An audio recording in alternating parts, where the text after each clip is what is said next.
কালকা স্টেশন থেকে বেরিয়ে গাড়ি চড়ে রওনা দিলাম সিমলার পথে।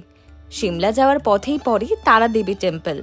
এই মন্দিরের বিশেষত্ব তো আছেই, এর সঙ্গে রয়েছে এর ভৌগোলিক অবস্থান, যা আপনার চোখ মন জুড়িয়ে দেওয়ার জন্য যথেষ্ট। কারণ এই মন্দির থেকে দেখা যায় স্পিতি ভ্যালির মনোমুগ্ধকর দৃশ্য। এবার এই মন্দিরটার সম্বন্ধে কিছু জেনে নেওয়া যাক। হিমাচল প্রদেশের সেন রাজবংশের শাসকরা এই মন্দিরটি প্রতিষ্ঠা করেছিলেন বলে মনে করা হয়।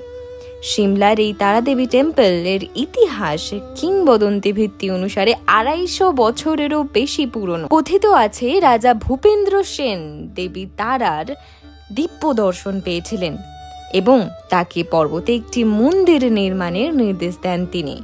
কথা মতো রাজা জমি দান এবং মূর্তি নির্মাণ করেন। পরবর্তীতে মন্দিরটি পর্বতের বর্তমান স্থানে স্থানান্তরিত হয় এবং কাঠের মূর্তির বদলে অষ্টধাতু দিয়ে তৈরি দেবী মূর্তির প্রতিষ্ঠা করা হয়। আর ফ্রেন্ডস, গ্রুপ ট্যুর হলে গ্রুপ ফটো তো बनता है।